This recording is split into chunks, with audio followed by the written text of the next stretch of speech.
My name's Alanna Lungren, and I'm 26. It is April 24th, 2008. We're in Sacramento, California, and I am here with my mom. Hi, I'm Nancy Lungren, and I'm 53 years old. And here I am in Sacramento being interviewed by my daughter on April 24th and in front of the Galleria Library.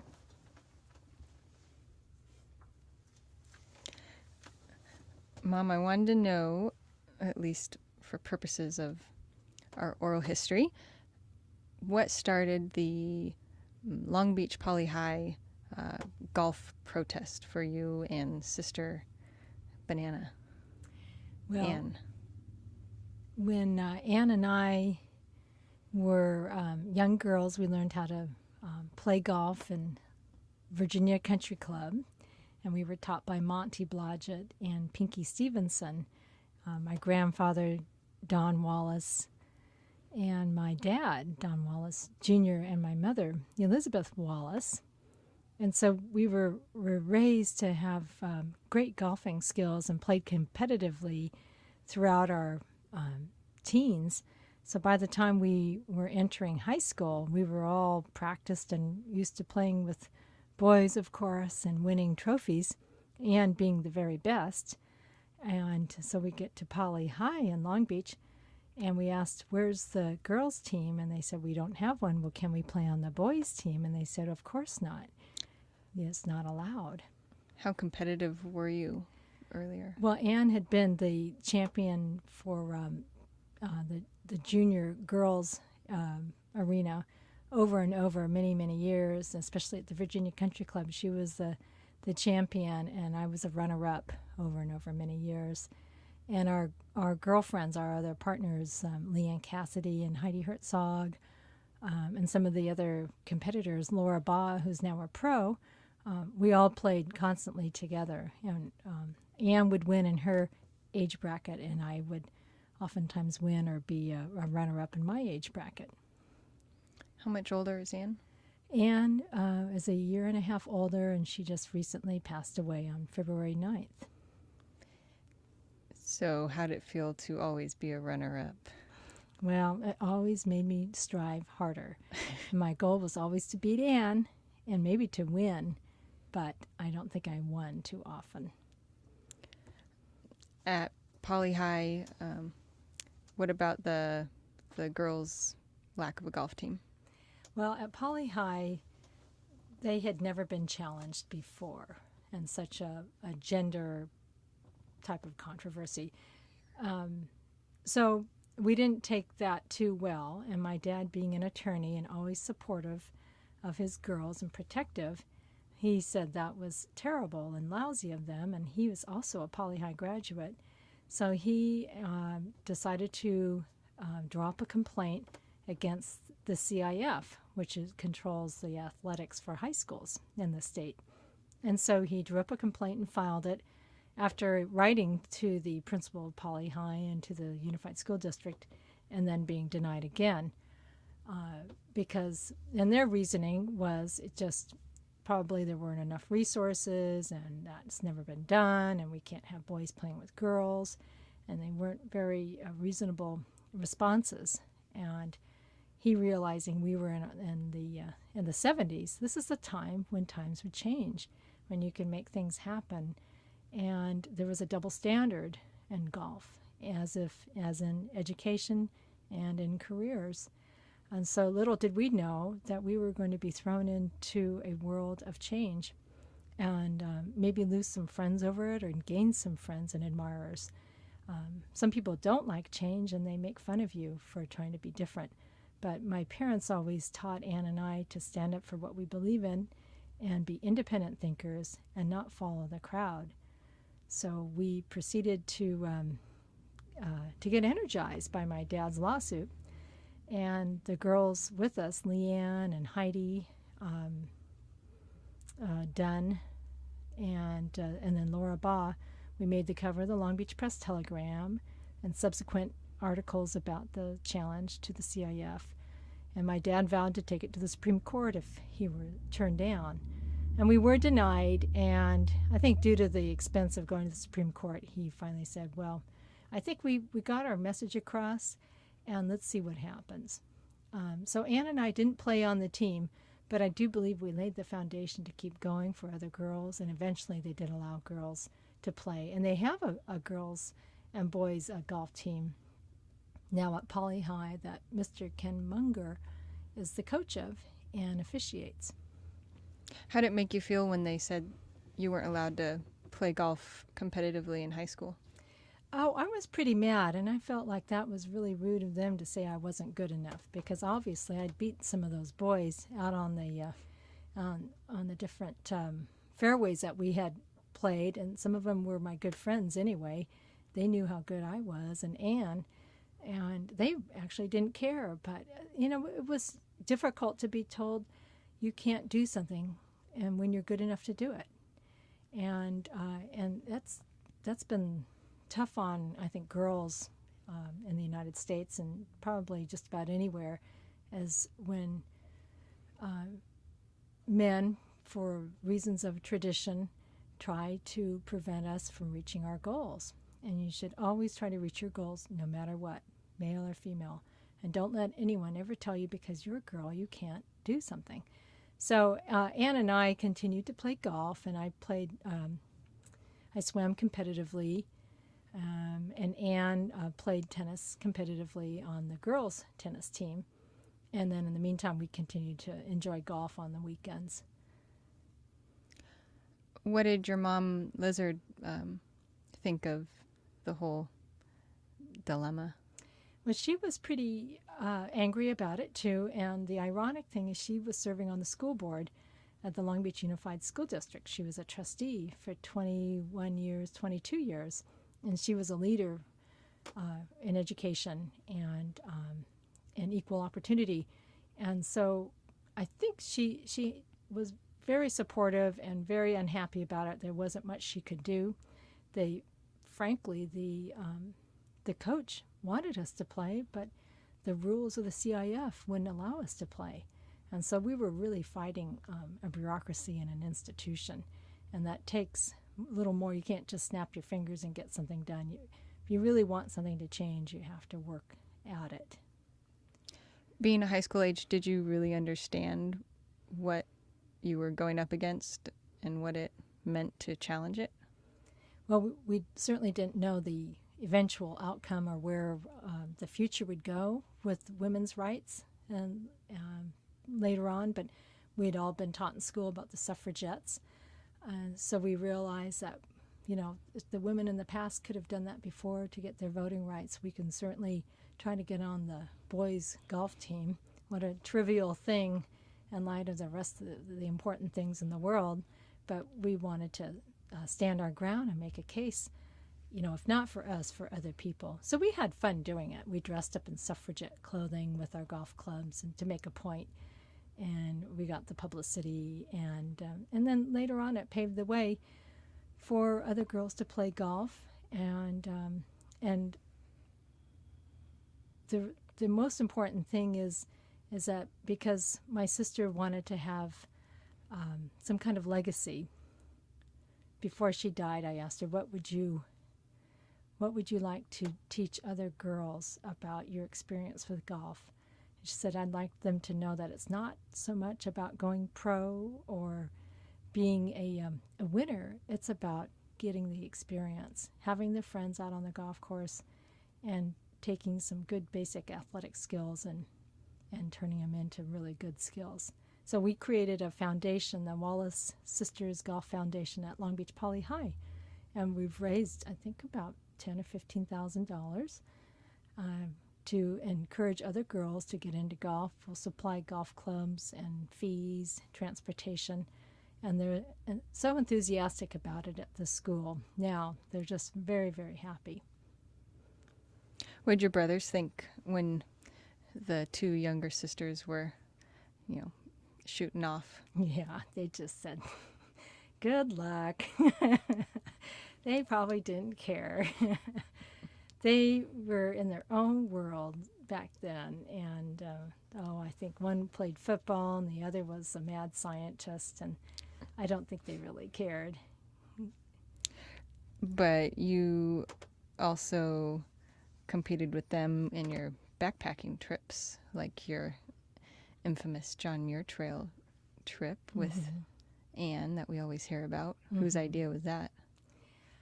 Well, Anne and I were testing the waters of going out and having wonderful small backpacking trips into the Sierra Nevada starting when I was 15. But we had been hiking in the San Bernardino wilderness for years and years with my family and my brothers and the Boy Scouts of Long Beach. You know, we would join up with the Boy Scout troops, and we'd hike up in San Jacinto and Idlewild and Tuckwoods Peak. And so we were really raised in the mountains, hiking and learning how to get by with very little, food, relying on the land. So Anne and I had already hiked a very difficult trip out of Independence with one of our girlfriends, and we got lost for about 10 days. And through our topo maps and our ability to read the stars and things like that, we managed to find our way out and end up on the other side of the Sierra Nevada and I think the Sequoia National Forest. And my brother picked us up and took us home. Well, then we said, well, that was interesting. Why don't we do the John Muir? And I was 16 when I did the John Muir Trail with my sister, and she had just graduated from high school. And she started in Yosemite, right? That's right. She got out of school, graduated from high school sometime in, I guess, June, early June, and took the bus, I believe, somehow to Yosemite, San Francisco, or however it took her there, to Yosemite. And without a tent and very much equipment, she started hiking towards Red's Meadows, which is outside of Mammoth in the Devil's Postpile area. And we were going to meet on an exact date because I had to wait till I was done with school. Then I had to take the bus to head up to the eastern side of the Sierra Nevada and meet her in Red's Meadows. So it was a very ambitious trip we planned for. We weighed our food very carefully. We each had 75-pound packs, Kelty packs, and we had down bags, but they didn't go to a very good freezing temperature, so we were very cold when we hiked. We skimped on the down bags. We should have purchased heavier bags. And we were also vegetarians, and so we only packed gorp, granola, dried milk, prunes, raisins, and some dry light. And so we were basically vegans on the trail, and we found out that you can never have enough food when you're out for about 2.5 weeks. You go through food pretty fast. So you got out of high school and you took the bus up to Mammoth? That's right. I was ready, and my parents just knew that we were going to be fine. I don't recall a great big send-off or anything. See you later. They dropped me off at the bus station, and I got on the Greyhound, and that was about a 5 or 6 hour ride. The bus put me right off the freeway, and that meant a big walk to Mammoth. Well, luckily, some people who were on the bus with me took pity on me, and their friends met us and picked us up and said I could stay at their house because it was already the early evening. And I didn't know these people, but they seemed to be okay. But I was very careful and nervous about this. So I spent the night in their house, and I think we went out to dinner and had Mexican food.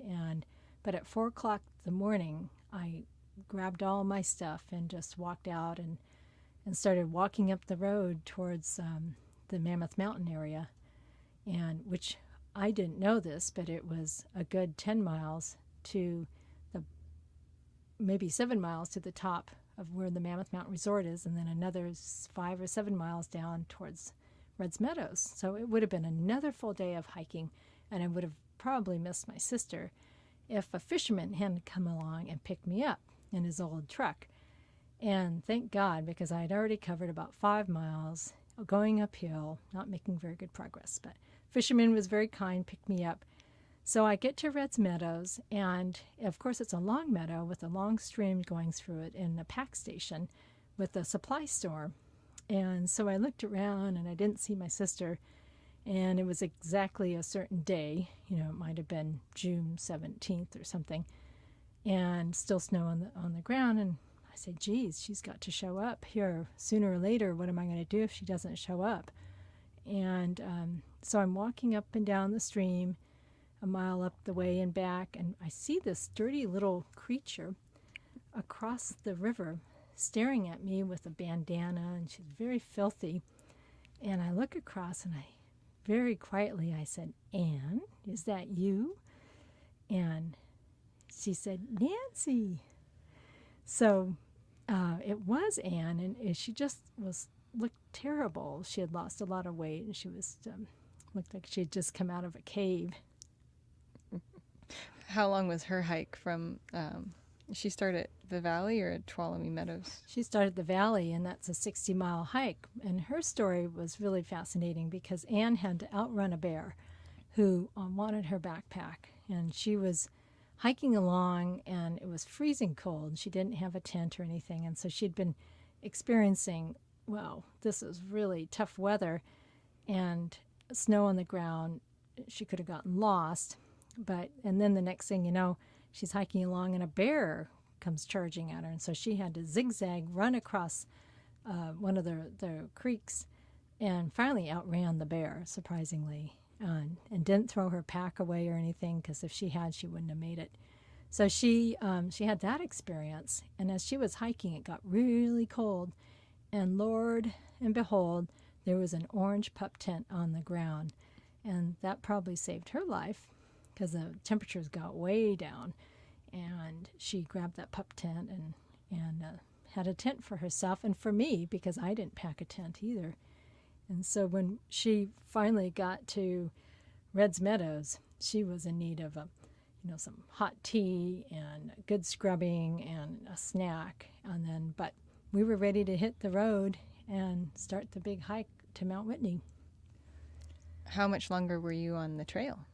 From there, we were out about 2 weeks, 2.5 weeks, and that's about, I'd say it's about 180 miles at that point, because I think it's about 215 miles total to Whitney from Yosemite.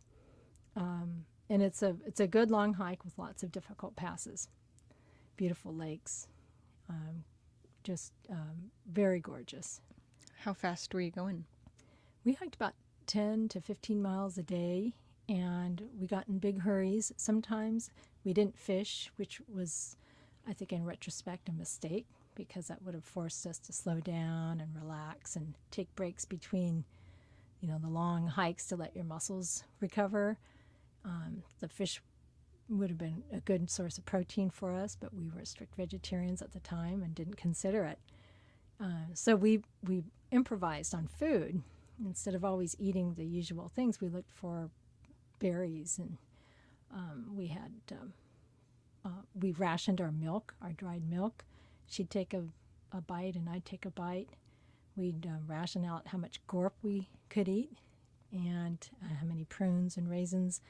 And then at one point, when we were seriously getting low on food, we cooked up pine needle tea and soup every day, and that was our nourishment. And did you finally get to Whitney? Well, we were almost to Whitney, frankly, at Wallace Lakes, and we could see we were almost there, and we were really tired, and we obviously lost some weight, but we knew that it was going to be tough to go up that final pass to get up to the crest to Whitney. Along the way, we met a wonderful person and his 2 nephews. He was a real outdoorsman, and I can't remember his name. His nephew had a falcon, and he was training him. And the falcon would ride on his shoulder with the hood over his eyes. And then, so they basically shadowed us, and they were trying to be our protectors, because it was rare to see 2 girls out hiking in those days in the 70s. And that was in 1972, I think. So basically, most people probably thought our parents were crazy to let us go out hiking by ourselves. But we felt very safe, and they must have felt safe that we can handle ourselves. So these nice people, occasionally, if they made pancakes, we got to have some pancakes. So we allowed them to hike near us. But we got close to the crest to Whitney, and we're about there, and I want to go. I want to keep going to Whitney another 1.5 miles. And Anne was just exhausted. She just said, I don't care about reaching the peak. Sister, let's just go down. And I said, are you sure? She goes, no, we'll come back. So all we wanted to do was get down and eat some chocolate and have a big ice cream milkshake. Were you out of chocolate by then? We were out of everything. We had nothing. We were basically starving the last day and a half or two, and no food, just water and pine needle soup. So we get down, it was a long, long 10 miles, and unfortunately we took the horse trail down, so that was even longer. And by that time we were crawling, and we finally get to the portal where there's a store, and bought out their supply of M&Ms and sat there and gorged on chocolate, disgustingly piggy. And then we had to convince someone, of course, from the portal all the way to the town of Lone Pine is probably a good 7 miles through the high desert. We had no transportation and no plans for anyone to pick us up. So we had to convince this person who had a VW bus that we weren't killers or bad girls, that we just needed a ride into Lone Pine. And so she was very nervous about taking us down because we were just off the trail. But she did take us down, thank goodness, and we went to a motel called the Dow Villa, which I recommend that to anyone. It's a classic motel where some of the early movie stars made their spaghetti westerns, John Wayne and some others. So that was a wonderful old motel, and we took long showers and scrubbed ourselves up. And you went back to Long Beach after that, or? No, we decided to be foolish girls, and we had tickets in our backpacks for a Grateful Dead concert in Hollywood, and without telling my parents that we had made it safely out of the Sierra Nevada, and we hadn't signed any ranger station books along the way, registrars, we decided to clean up, have a milkshake, and the next day take the bus to Hollywood to go. Somehow we planned this just perfectly. We had to get to that Grateful Dead concert, and we did. And I think it might have been at the Palladium. And then after that, we decided, well, let's go up north and see Brother Don in Santa Cruz, who is a student at UC Santa Cruz. So we walked somehow to the freeway entrance and put out our thumbs and started hitchhiking. You guys are dumb. You'd shoot me if I did that. I know I would. Shoot me before anybody else could. I know. I don't suggest you do this. So you got a ride off the freeway. Yes, it could have been a lunatic, and we did have some scary rides. But frankly, maybe we had our angels looking out for us, and maybe John Muir. But we got a ride, and we traveled half the night, and then caught a ride in Carpinteria, which is, I guess, near Oxnard, with a fellow with one of the first Mazdas. It was a Mazda red convertible, and he was picking up all the hippie chicks that were out hitchhiking, and we were just two of them, but he had a car full of hippie chicks, blonde hair flowing, and he was Mr. Groovy, free love type, I'm sure.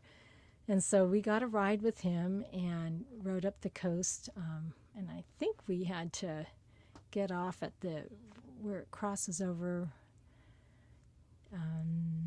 Trying to remember how we did this, but I know we got to Los Baños. So he must have cut in. Oh, I don't know. We got off and we got another ride, and this time it was with someone in a truck who had a buddy. Well, they turned out to be Hell's Angels. And that could have been the worst mistake of our lives, But somehow, one of them was very protective and careful about having two young girls in the car, and they could have taken advantage of us, and they didn't. I do think they probably almost got in a fight over what to do. So I sat in the front with the driver, and Anne was in the cab, and there was another hitchhiker girl, like a runaway, who had ripped jeans and was very much a runaway and probably used to all kinds of things and using drugs. So Anne was in a scary situation with the Hells Angels in the back, one Hells Angel person. The guy in the front was very polite, and I remember he said, "Look in my glove box. I need one of the pills in there to keep me awake." I opened the glove box, and there was a gun there. So I gave him the upper, I guess that's what he wanted, and I shut the thing, and I told him a little bit about my life and what we had just done. And we stopped off to get coffee, and one of their favorite stops were the other Hells Angels. And I remember that one of his buddies came up to the truck and said, "Hi, how's it going?" And he says, "Can I get you a cup of coffee to me?" And I said, "Sure." Well, I didn't realize that that's a way of giving yourself to another person by saying sure. I was going to be his girl. So the driver prevented that from happening, which I didn't understand. That was their ritual. So he said, "No, she doesn't want your coffee, and thanks, see you later." So, and then drove off, and he told me, "You shouldn't have done that. He could have taken you as his woman." So I said, "Oh, well, thank you." And of course, I was a virgin and very innocent person, and it was very different for me. I think God was with us this whole trip, and nothing happened. And had to assert herself in the back with that other guy to tell him to keep his hands off of her. So, but for the most part, hitchhiking in those days wasn't that bad. But I wouldn't recommend it today, but we did have a scary trip. But we were left off in Salinas in the middle of the night at 3 a.m. We went to a Denny's. We got a little breakfast, a little coffee, waited till sunrise, and then from there we were going to head to Santa Cruz. And we got another ride. I guess it was a fine ride. I don't remember it being difficult. We get to the base of Porter Gulch Road. Somehow we just, asked someone to put us there, and then we started hiking up, and we found Brother Donnie at the top of Porter Gulch Road, and kind of like a funny co-op building. And it was a great reunion because my brother Alex was there and another friend from Long Beach. Fun. And did that conclude the Odyssey, or? No, the Odyssey continued because Brother Don and Alex and Jane, whom Alex later married, and Mike Reisman, who was from Long Beach. Well, we had a great reunion, but they had no money or food. And whatever money Ann and I had, we had to pitch in and buy anything to eat. We all would run down to UC Santa Cruz and shower at the gym and enjoy ourselves at the beach. But then we started to think, well, we haven't been in touch with the parents, and they're probably wondering where we are. And Donnie said, "Well, why don't we head down?" And so we all piled in. I guess it was somebody had the station wagon. Well, it barely had enough gas, and nobody had any money for food. So we headed down towards Long Beach, and I remember they maybe had enough money to buy a loaf of bread. I know I did. But we finally get to Long Beach about 8 o'clock at night, and we said, we're going to surprise the parents. So we came through the back door, rang the back door, and Mom answered it. And I think she just fell over, crying and nearly fainting because she had given Ann and I up for loss. She truly thought we were dead. We hadn't checked in from the John Muir Trail. She and my dad had called the rangers, and they had called out the helicopters and the sheriffs to look for us. And they actually had a mission to look for us, and they never found us. So they had assumed we had perished in the Sierra Nevada. So I learned that from that, what a horrible thing I had done to my parents. I had worried them so much that how could they go on? We brought so much happiness back in their life by coming in that back door, and all 4 of their kids. And it wasn't until I was a mother with you, Alanna, as my first child, that I realized, how deep a love is a mother for a daughter, and that you should never hurt someone. I bet Lizard wanted to smack you with her driver. I know, I couldn't stop apologizing. Said, forgive me for what I did. Oh, I'm sure she got over it, Mom. I owe her one. No, I think she got over it. Well, that was a fun trip. boy, that's something to do when you're 16. If you want to talk about something different, can you tell me about Huna's involvement in the Long Beach and the Civil Rights Movement and the race riots and all that? Back in the late 60s and into the 70s, when I was in high school, California, and especially Los Angeles, was going through an upheaval with civil unrest and the blacks demanding their own rights and their God-given rights. So my high school, Long Beach Poly High, where my dad went, and my mom, they were experiencing riots right on the campus, because the school is an inner city school and Compton surrounds it. Gangs were forming in Compton, the Crips and the Bloods.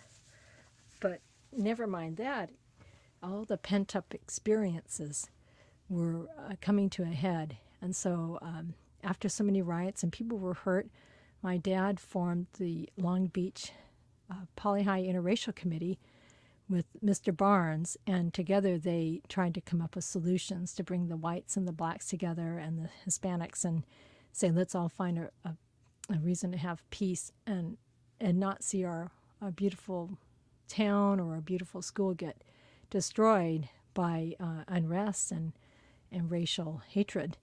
And so that was a wonderful thing. And when my dad passed away, actually a week after my sister passed away, on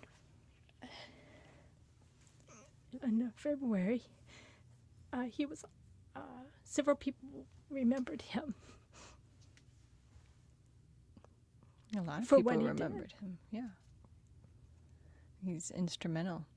Did Lizard have any extra thoughts when you were talking to her earlier this week? Lizard is my mother, and we call her Lizard because she doesn't want to be called Grandma. And and she loves being called Lizard, and she's a short redhead with scaly skin and a long tail. But she is my mother, and I love her for that. But no, she just wanted to say that she was very, very proud of me and all her children.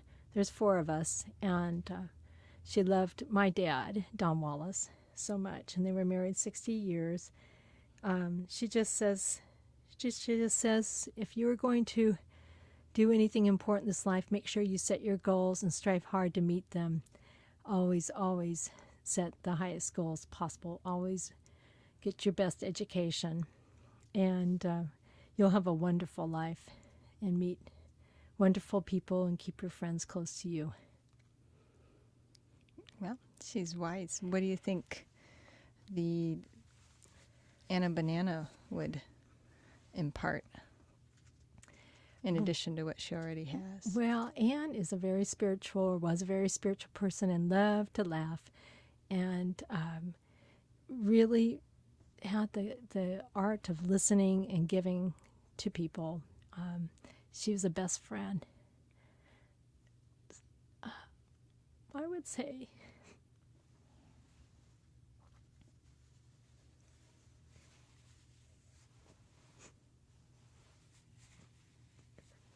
That just, because she loves her nieces and nephews. And she looks to you to carry on the traditions and to be a good golfer and to be the maybe the protector too of the name and the importance of women in golf. She looks to you and to me, and I think she died from cancer, and she learned that maybe always question what they offer you in your treatment, and some things aren't worth doing because she suffered a lot, but she lived a good life. Yeah.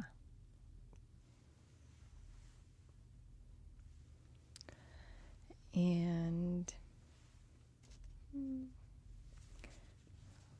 what else do you think, Mom? Well, I think that, I think we are bound up in a spiritual togetherness, every one of us. And we really need to stop and be intuitive, because when you stop and think and absorb what's around you, you actually are given answers that will come to you. So I always forget sometimes to do that, but to take time to be intuitive and to appreciate those around you. And I enjoy being with my children, and I don't give up on seeing them through their difficulties. And I love seeing them meet their goals. And I love my husband, and he's been a wonderful supporter and a friend. And we met on the golf course too. So what do you know? Can you still outdrive him? I try. I think, are we done?